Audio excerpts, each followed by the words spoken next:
In 1945, I considered myself a very lucky man because I was the announcer on the New Adventures of Sherlock Holmes. My name is Harry Bartell. Won't you join me now as I reminisce about those wonderful days of dramatic radio?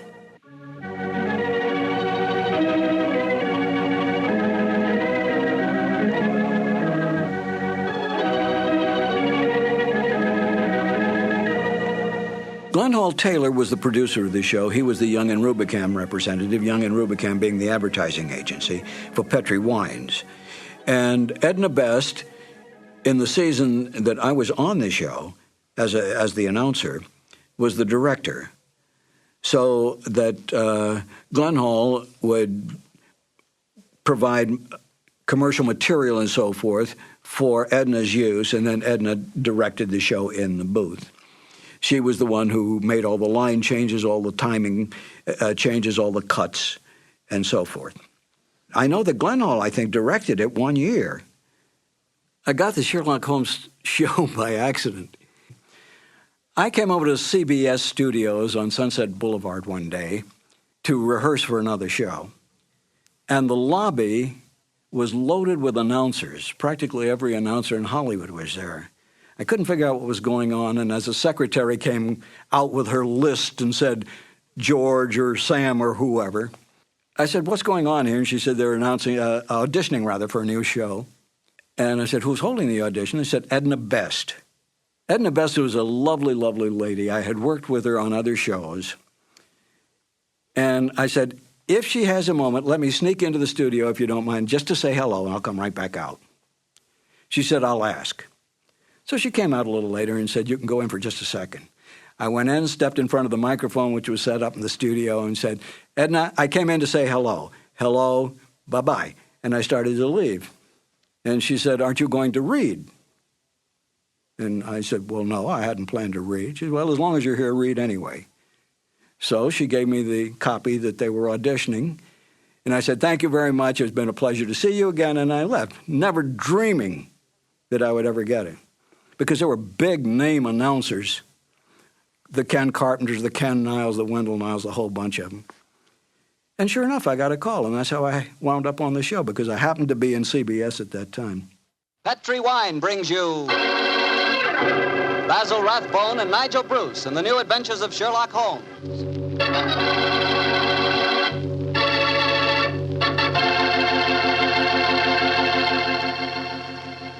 The Petri family, the family that took time to bring you good wine, invites you to listen to Dr. Watson tell us another exciting story about his good friend, that master detective, Sherlock Holmes.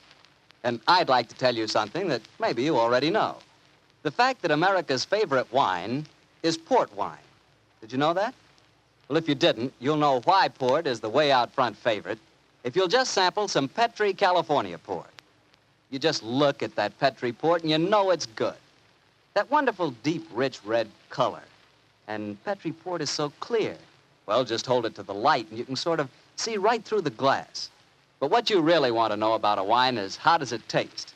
And I'll tell you something, I've never yet been able to find the adjective that'll do Petri port justice. It's wonderful, honest. You just got to taste it for yourself and find out for yourself. You love that Petri port in the evening after dinner when you're sitting around listening to the radio. And it's perfect to serve your friends when they come over. Oh, and you can show that Petri label, too. In fact, you can show it proudly, because the name Petri is the proudest name in the history of American wines.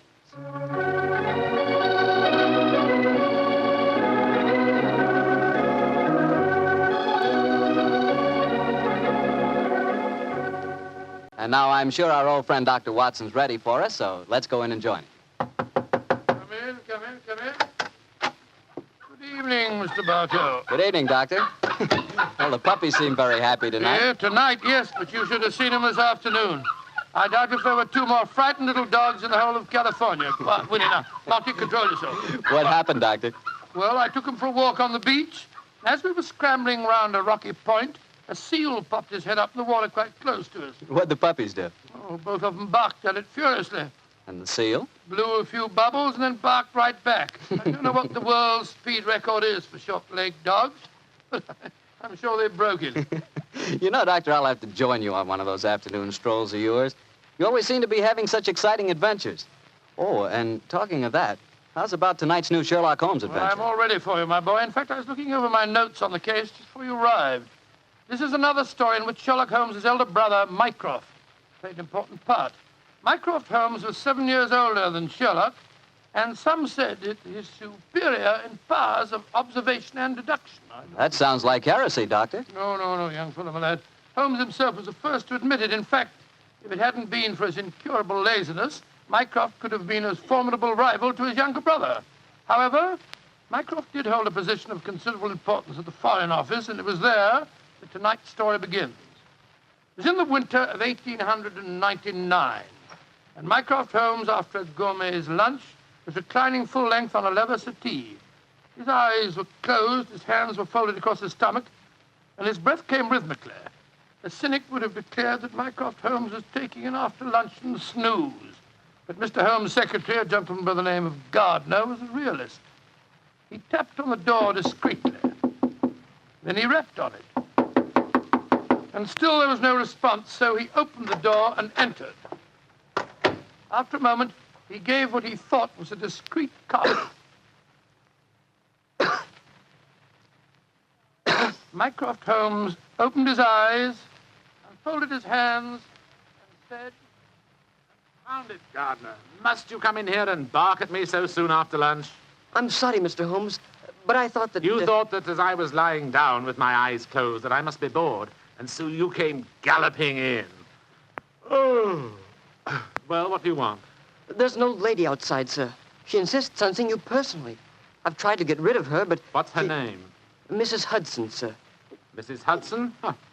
Show her in, Gardner. Show her in. Very good, sir. Undoubtedly a message from young Sherlock. How are you, Mrs. Hudson? Oh, good day, Mr. Holmes. I'm sorry to interrupt you, but I won't take up much of your time. Sit down, won't you? Don't leave us, Gardner. I may need you in a few minutes. Very good, sir. Now, Mrs. Hudson, what's the message? Message, sir? Didn't my brother send you with some message that he was afraid to entrust to the ordinary channels? He's always so confoundedly dramatic. Oh, bless your heart. No, sir. I've come to you with a little problem of my own. I didn't like to bother Mr. Sherlock Holmes with it. He's been so busy lately, and he's looking very tired. And so you came to me. Delightful. I thought you wouldn't mind, sir. You've always been so nice and friendly to me. Pure laziness. It is less effort to keep an old friend than to make a new enemy. But tell me your problem. Well, it's really my sister's problem, sir. She keeps a boarding house at 14 Kensington Gardens Square in Bayswater. And she's convinced that one of her boarders, a man who has a room on the first floor back, she's convinced that he's a birdman.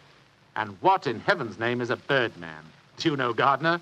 No, sir. I can't imagine. Oh, it's like a werewolf, gentlemen, except that the man turns into a bird. Oh, come now, Mrs. Hudson. Oh, I know it sounds daft, but my sister's in a dreadful state. Of course, I've been with your brother long enough, sir, to know that such things are nonsense. But how can I prove it to her? What reason does your sister give for holding a strange belief? She keeps finding pigeon feathers in the room.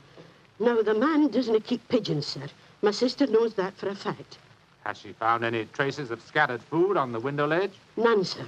No signs of any pigeons, except the feathers.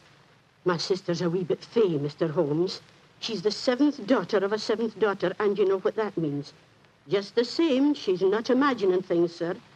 She's shown me the feathers herself. Where were they, Mrs. Hudson? Somewhere on the floor by the end of the bedstead, sir. I brought some along with me. Here, sir. And we found some more in the gentleman's cupboard where he keeps his clothes.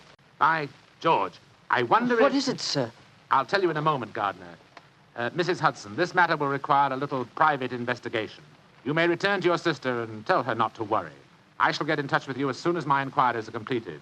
Good day to you. Good day, sir, and I'm very much obliged to you. Well, Gardner, what do you make of it? An old wives' tale, sir. You're not treating it seriously, are you? Yes, I am. One of these feathers shows evidence of having had string tightened round it. That suggests a captive bird. Now, a captive bird smuggled into an obscure boarding house would point to something of the greatest importance to us, Gardner. By George, sir. You mean carrier pigeons? Exactly. And remember that we're at war, and that the Boers have obtained several important and highly confidential secrets of ours lately. We know there's a leak somewhere. This requires an active investigator who can work with discretion. Now, I could work with discretion, but I don't feel too active at the moment. Ah, I have it. I want you to write this letter to my brother. Disguise your hand, use plain, cheap notepaper, and don't sign the letter. He won't be able to resist that combination. Are you ready, Gardner? Yes, sir. Very well, then. My dear Mr. Sherlock Holmes, we know of your proposed investigation of the tenant in the first floor back at 14 Kensington Gardens Square. We warn you, as you value your life, keep away from the case.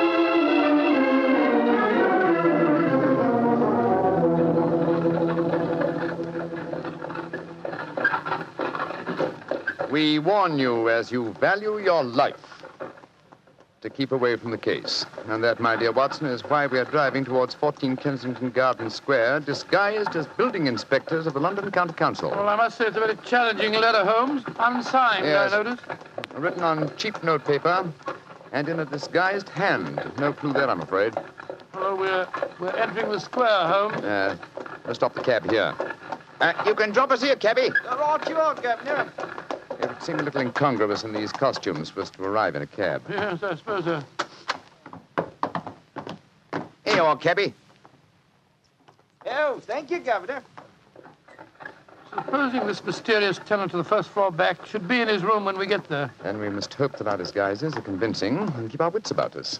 Now, this may be a trap. Yes, just what I was going to say. After all, you've never heard of 14 Kensington Gardens Square until you received an unsigned letter 2 hours ago warning you to keep away from it. I don't like the look of it. There we are, number 14. I suggest that you let me do most of the talking. Good Lord, yes. My Cockney accent doesn't compare with yours. Who do you want to see? We're from the London County Council, we are. We've had complaints about a leaky gas jet in the first floor back. Oh, that's Mr. Green's room. He ain't home. Oh, that don't matter, my dear. We'll go up and take a look. Come on, Bertie. Right you are, Elfie. Want me to show you the way? The missus is out shopping. No, thanks, dearie. Me and Bertie can't get lost, can we, Bertie? No, of course we can't. Of course we can't. Oh, look at him laughing. Come on, Bertie. Oh, I do like to be beside the seaside. Oh, I do like to be beside the sea. Dilly-um-pa-pum-pa-pum, dilly-um-pa-pum-pa-pum. Nice house, Bertie, ain't it? Yes, Elf. Nice as can be, this house. Oh, I do like to be beside the seaside. I do like to be beside us. There we are. First floor back. Better make sure the bloke ain't home. Oh, I do like to be beside... No, he ain't home, Alfie. Huh? No, well, all right, let's go in.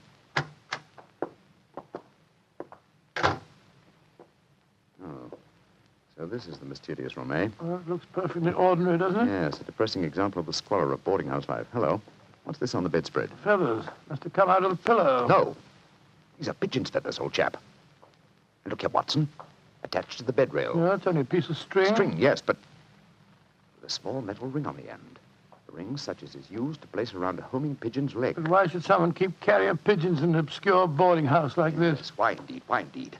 The answer could be that the tenant of this room is engaged in some sinister activity that requires the use of carrier pigeons in sending messages. Yes, there's no evidence of the birds being kept here. That's true, old fellow, that's true. Possibly the owner of this room is given a pigeon by one of his superiors, brings it here, affixes his message, and releases the bird. But why couldn't he just take the message to where they keep the birds? Well, in that way, he would run the risk of being picked up with dangerous and incriminating messages on him. What kind of skullduggery involves the use of carrier pigeons, you suppose? We're at war with the Boers in South Africa, Watson. What could be more logical than that a spy in their pay should be using this method to smuggle important information out of the country? By Jove, yes, Holmes. I wouldn't mind betting that... Shh! Somebody coming. Look out. Who are you? What the devil do you think you're doing in my room? Well, my name's Bertram, and I come here to look at your gas pipes. No, don't lie to me. Who are you? It's like I say, Governor, my name's Bertram, and I come from the London County Council. Very well, then. If you won't tell me the truth, perhaps this revolver will make you change your Look mind. here, Governor, look here, Governor. Grab his revolver, Watson. Yes, right. Holmes, where were you? I slipped behind the doors. This gentleman opened it. Yeah, me, sir. Your overcoat seems extraordinarily well filled with chest, doesn't it? Why not slip it off? Yeah. It's a bit warm in here. Let me alone. So you were right, Holmes. He had a pigeon under his coat. Yes, see if you can catch the bird, will you, old chap? All right, here. Come on, Pigeon. Pigeon, come on, little fella. Come along, Pigeon. There he comes. That's it. Look at the little fella. Snuggled up on my arm. Friendly little fellow, isn't he? Yes, Look out, Watson. The gentleman's revolver. He's going after it. When I get it, I'll... A beautiful uppercut, Holmes. I'm afraid he'll be unable to talk to us for some time.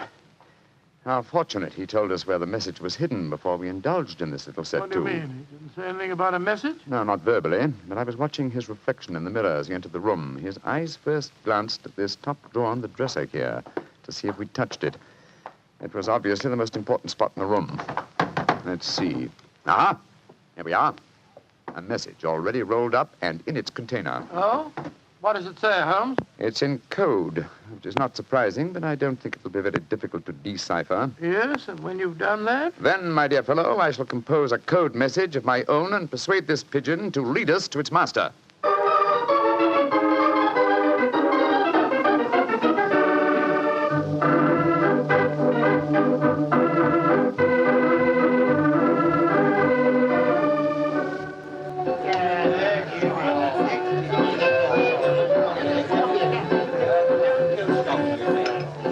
I can see from your puzzled expression, Watson, that you're wondering why I brought you to Dexter's Music Hall in the Edgware Road. Well, I must confess I'm a little confused, Holmes. First of all, we go to Baker Street and you spend hours poring over some obscure book. Then you write out a message, attach it to a pigeon, and let it loose. Now you bring me here. I hate to question you when you're working, but I should be glad if you'd give me some idea of what's going on. Of course, old chap. At times I must seem confoundedly mysterious, I'm sure. Here's the situation. The obscure book I was studying was a table of ciphers. I was trying to decode the message we found in the room on the first floor Well, back. obviously you succeeded, or we wouldn't be here. Yes, the key word was Louis Botha, the name of the Boer leader. The message was a report on the number of troops now in training at Aldershot. Then you were right. We're mixed up with a ring of enemy agents. Obviously, old chap. So I kept the original message and composed another using the same code and dispatched it by carrier pigeon. Well, what did you say in your message? Meet me tonight, 8 o'clock, table number 3 at Dexter's Music Hall. What made you choose this place as a rendezvous? Well, I happen to know that it's a common meeting place for underworld characters.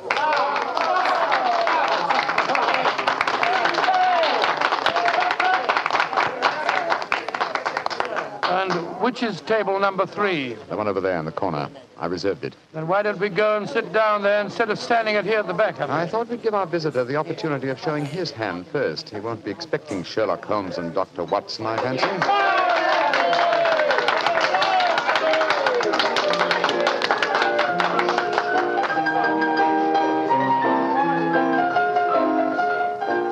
Good Lord, look at this woman coming on to sing. You ever see so many feathers? I'm not allowed to have a bow except upon the side. So yesterday he came and took me walking through the night. Holmes, look. A man just sitting down at table number 3. What's with it? Look. It's Sid Trimble. Sid Trimble, who's he? A dangerous criminal who once worked for the Moriarty gang. We've caught a prize pigeon, Watson. Better have your revolver handy, old chap. Undoubtedly, he'll recognize us. Right you are, Holmes. Come on, then.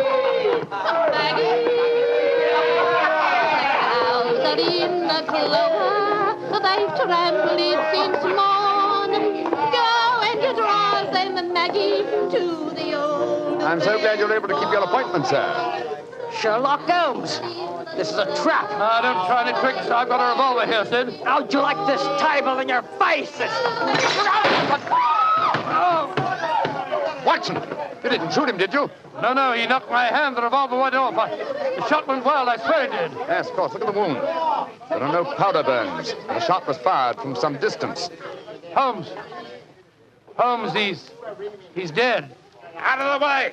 Out of the way, please. Now then, what's going on here? Constable, this man has been killed. Yes, and it's easy to see who did it. Well, I didn't do it, Constable, if that's what you're thinking. No?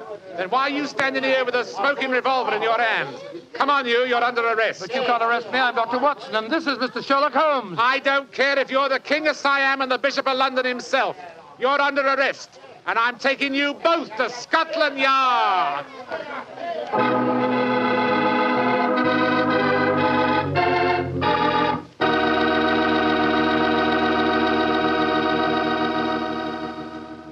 You'll hear the rest of Dr. Watson's story in just a second.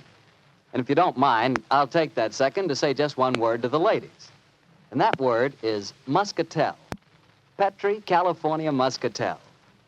I want you women to know about it because Petri Muscatel is one wine that practically every woman likes. Maybe because it's such a beautiful color, like pale gold. But I guess really because Petri Muscatel brings you the wonderful flavor of luscious, sun-ripened Muscat grapes. And that's a flavor. Try Petri Muscatel after dinner or any time as a change from Petri port. Have a bottle of each on hand. When you buy Petri wine, don't buy one, buy two. Remember, if it's a Petri wine, you know it's a good wine. Dr. Watson, that was really one for the books. So you got yourself arrested on a murder charge. Yes, Mr. Bartell. It's a very humiliating experience. I was taken off to Scotland Yard in the Black Maria, just like any common criminal. The wretched constable wouldn't listen to a word that I'd got to say. Well, Sherlock Holmes went with you, of course. Naturally, but as we arrived at Scotland Yard, my mortification was complete when I found that I was led into the presence of our old friend, Inspector Lestrade. Holmes spoke to him at some length, but I could see from Lestrade's expression that my position was a very serious one. Now can see what it is, Mr. Holmes. You see, I know you both. But I must say there are lots of them here at the yard as don't like what they call your high-handed methods. But, Lestrade, personal likes or dislikes have nothing to do with this. No, of course I haven't. This is purely a matter of evidence. Well, I know that, Dr. Watson. And the constable's evidence was as clear as the nose on your face. The dead man was shot through the head, and you were standing in front of the body with a drawn revolver But, in your hand. my dear Lestrade, there were no powder burns on the wound. Yeah, that's what you tells me, Mr. Holmes. But I'll have to wait for the official report on that. The police surgeon's examining the body now. You understand, gentlemen, I'm not saying I'm sorry that Sid Trimble's dead. He's been a thorn in our side for a good many years. In fact, here's the police surgeon now. Dr. Hendricks, this is Mr. Sherlock Holmes and Dr. Watson. How do you do? How do you do, gentlemen? I'm a great admirer of you both, and I'm sorry to see you in such a very unfortunate plight. Thank you, Doctor. Thank you. What were your findings, Dr. Hendricks? Well, I just extracted the bullet, Lestrade, and I'm very much afraid it's the same make and caliber as the one missing from Dr. Watson's revolver. Yes, but that doesn't prove that I fired the fatal shot. A 45 Colt's a very common weapon, Doctor. It proves nothing. Dr. Hendricks, as I was just saying to Inspector Lestrade before you came in, the only fact that would show my friend guilty would be powder burns on the wound, thereby proving that the bullet had been fired from close range. I entirely agree with you, Mr. Holmes. Then, as there were no powder burns on the... but there are powder burns, Mr. Holmes. What? Very distinct ones, too. Lord, I don't understand. I'm sorry, gentlemen, to be the bearer of bad tidings, but I have my duties to perform. Yes, and I'm sorry too, Dr. Watson. Huh? I'm afraid I'm not going to be able to let you leave here. Of course, you must consider yourself under arrest.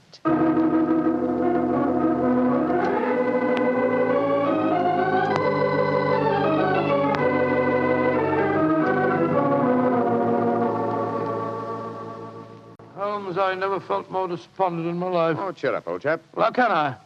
Locked up in a prisoner's cell. Looks as if I might end up at the gallows. Don't worry, Watson. You'll be out of here before the night is over, I promise you that. I wish I felt as confident as you do. How do you propose to do it? Oh, with the aid of a little hard thinking. Thinking? That won't unlock any cell doors, thinking. But it will, old fellow. It's obvious someone's deliberately trying to incriminate us. Let's try and reconstruct the killing logically. Sid Trimble was a member of an espionage ring. I sent him a false message. After he'd left to keep the appointment, one of his colleagues trailed him to the music hall and killed him before he could betray anything to us. Yes, that's undoubtedly the way it happened. The powder burns, Holmes. How do you account for them?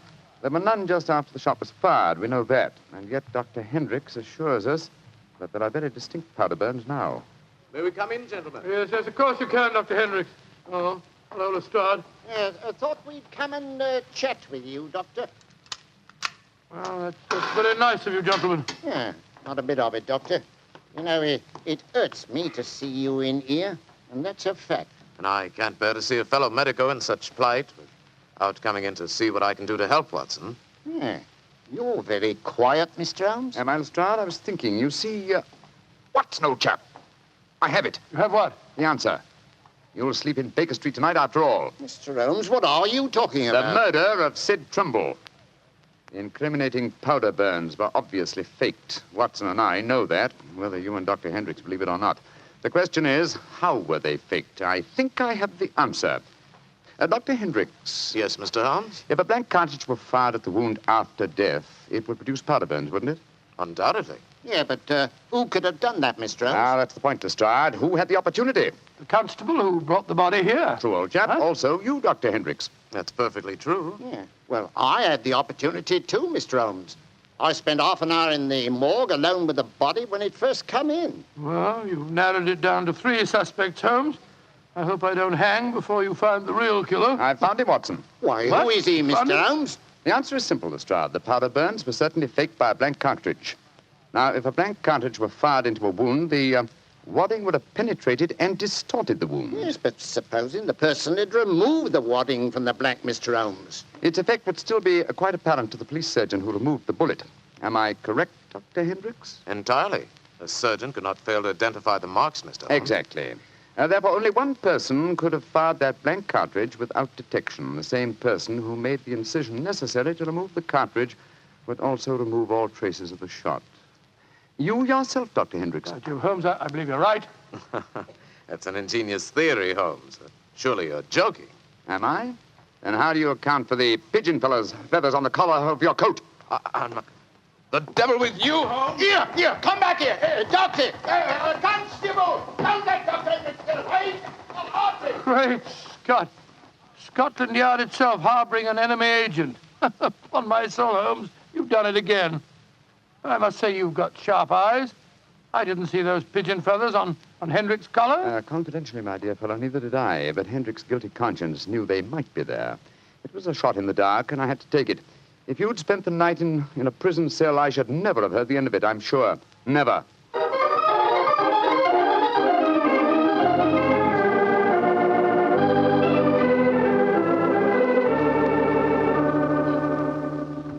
I want to see Mr. Mycroft Holmes, please.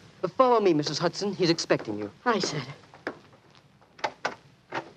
Ah, there you are, Mrs. Hudson. Come and sit down. Oh, thank you, sir. I got your message and came over right away. In the first place, Mrs. Hudson, you may tell your sister that she needn't worry any more. I'm sure she'll find no more pigeon feathers in her room on the first floor back. No, sir, thank you. But she knows the fact, because the birdman left her yesterday for good. Some strange men came and took him away, and today she's let the room to a nice young commercial traveller. I'm really sorry to have bothered you with her troubles, sir. I'm very glad you did, Mrs. Hudson. Thanks to your information, an enemy espionage ring has been broken, and the British government is deeply grateful to you. You're always one for a joke, aren't you, Mr. Holmes? Well, I'm glad you're not angry with me. I'll be going now, sir. Just one more favor I'll ask before I go, though. Anything, Mrs. Hudson. What is it? Please don't tell your brother about this, sir. He'd be so angry with me for wasting your time.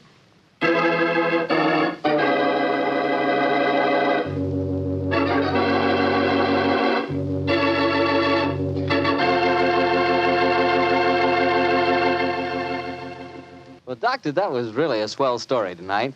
Although it was a bit unexpected for you to have been arrested. Yes, indeed. Mr. Martell, when you're a detective like Holmes or a doctor like myself, well, you've got to be prepared to meet the unexpected every once in a while.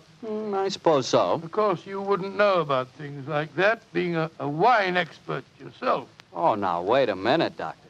From the way you talk, you'd think I spent every waking moment in a nice, cool wine cellar, tasting wine from morning till night. Well, don't you? Oh, now, Doctor, I'm no more a wine expert than you are. All I know about wine is that it either tastes good or it doesn't. And I know that Petri wine does taste good. And that's because the Petri family took time to make good wine. Generations of time. Why, the Petri family's been making wine ever since they started the Petri business way back in the 1800s. And since the business has always been family-owned and operated, they've been able to hand on down from father to son, all they've ever learned about the fine art of turning luscious, sun-ripened grapes into fragrant, delicious wine. And they've learned plenty. So no matter what type wine you want, for any occasion, you can't go wrong with a Petri wine because Petri took time to bring you good wine. Well, Dr. Watson, what story do you have lined up for us next week? Well, now, next week, Mr. Bartell, I'm going to tell you a weird adventure that Sherlock Holmes and I had in the East End of London. It concerns a most unusual stage play, a badly frightened actor, and a blood-stained razor. I call it The Strange Case of the Demon Barber.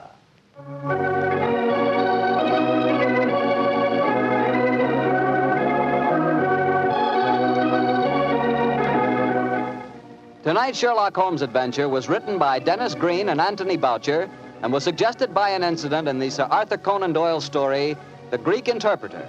Music is by Dean Fossler. Mr. Rathbone appears through the courtesy of Metro-Goldwyn-Mayer and Mr. Bruce through the courtesy of Universal Pictures, where they are now starring in the Sherlock Holmes series.